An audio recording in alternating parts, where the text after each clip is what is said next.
Halo sahabat pendengar, dimanapun Anda berada, ada seorang pria yang hidup di tengah kaum Bani Israel. Ia menyaksikan laut terbelah. Ia melihat tongkat menjadi ular. Ia menyaksikan kekuasaan Allah dengan mata kepalanya sendiri. Tapi dari hatinya lahir kegelapan, sebuah kesombongan yang menyamar sebagai iman. Namanya Samiri. Dialah manusia yang menyesatkan ribuan orang hanya dengan segenggam debu. Bagaimana bisa seorang saksi mukjizat berubah menjadi pembuat berhala? Inilah kisah kelam tentang pengkhianat di tengah mukjizat. Kisah Samiri. Dahulu kala, di antara barisan Bani Israel yang keluar dari Mesir, ada seorang lelaki bernama Samiri. Ia dikenal pandai, cerdas, dan tajam dalam pengamatan. Ia hidup di zaman Nabi Musa, saat Fir'aun menindas kaumnya tanpa ampun. Ia menyaksikan sendiri bagaimana Allah membelah laut. Ia melihat air memancar dari batu. Ia melihat makanan turun dari langit. Semua tanda itu seharusnya menguatkan imannya. Tapi tidak. Di dalam dirinya tumbuh rasa berbeda.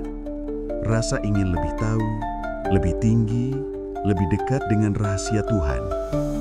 Ia berkata dalam hatinya, "Aku memahami sesuatu yang orang lain tidak pahami." Dari sanalah benih kesombongan tumbuh perlahan. Sebuah kesombongan yang akan menghancurkan seluruh kaumnya. Suatu hari, Nabi Musa pergi ke Gunung Tur untuk menerima wahyu dan perintah dari Allah. Ia meninggalkan kaumnya di bawah penjagaan saudaranya, Nabi Harun.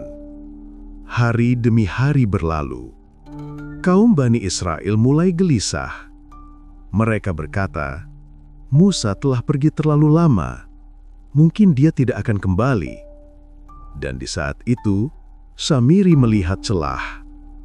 Ia berdiri di hadapan mereka dan berkata lembut, "Tidakkah kalian ingin sesuatu yang bisa kalian lihat? Sesuatu yang bisa menjadi tanda kekuatan Tuhan di tengah kalian?" Mereka mendengarkan. Mereka terpengaruh.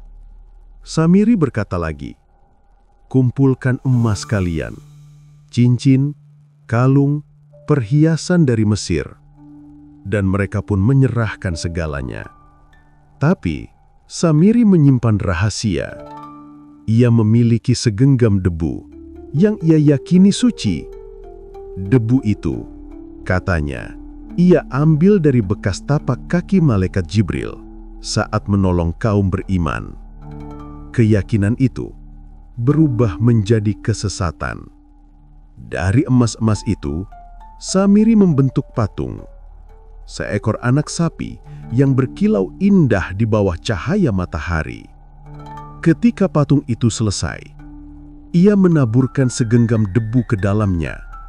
Lalu ia berkata dalam bisikan sombong, "Inilah tanda kebesaran." Dan tiba-tiba, dari dalam patung itu terdengar suara. Suara sapi melenguh. Kaum Bani Israel terkejut. Mereka berteriak, "Lihat, anak sapi ini hidup. Ia bersuara." Samiri tersenyum. Ia berkata lantang, "Inilah Tuhanmu dan Tuhan Musa." Tetapi Musa telah melupakannya. Sejak itu, mereka menari dan menyembah berhala tersebut.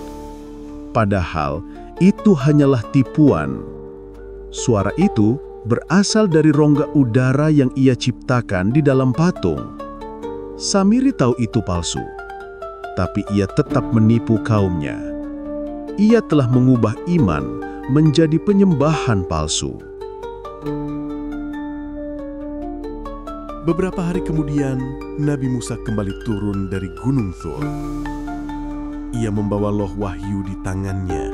Wajahnya bersinar oleh cahaya petunjuk. Namun, apa yang ia lihat di kaki gunung membuatnya tertegun. Kaumnya menari di sekitar patung anak sapi emas. Suara nyanyian dan tawa menggema. Nabi Musa marah. Ia melemparkan loh wahyu dan menarik saudaranya Nabi Harun. "Wahai Harun, apa yang mereka lakukan ini? Mengapa engkau membiarkannya?" Harun menjawab dengan sedih, "Wahai saudaraku, kaum ini telah dikuasai.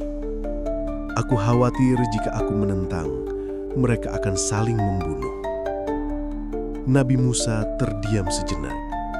Lalu ia bertanya dengan suara tegas, "Siapa yang membuat semua ini?" Seseorang menjawab, "Samiri."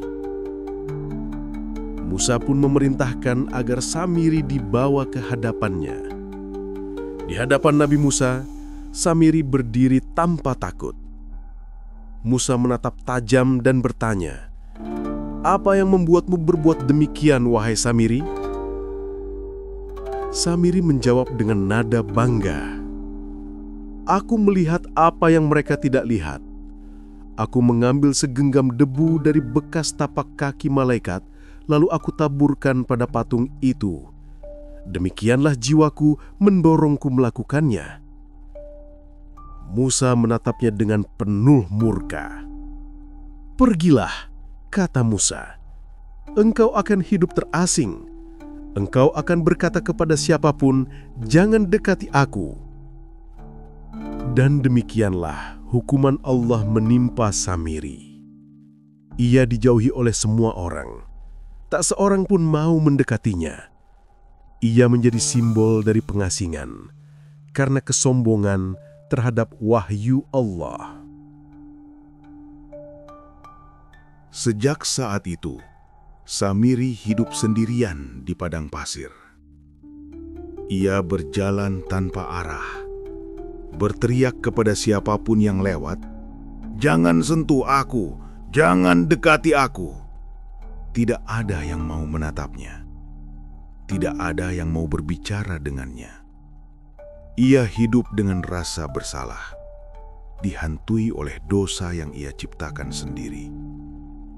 Malam-malamnya sunyi, siang-siangnya gersang. Bayangan menjadi teman, penyesalan menjadi musuh.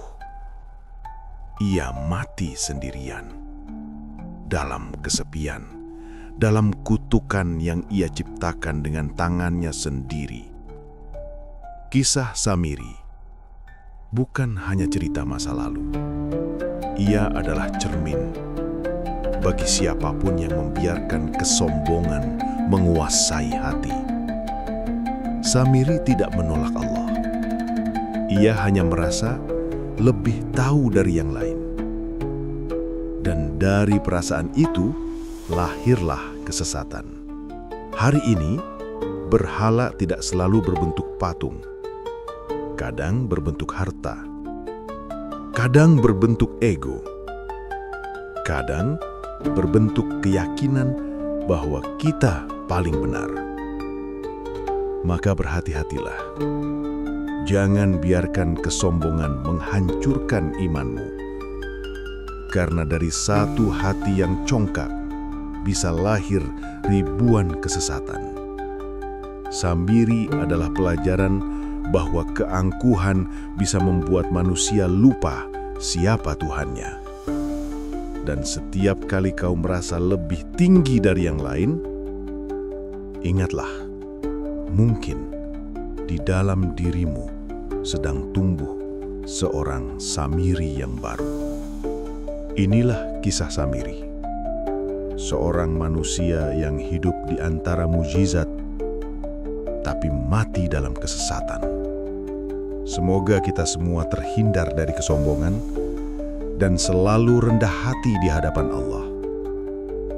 Sampaikan kisah ini agar dunia tak lupa bahwa kesombongan adalah awal dari kehancuran.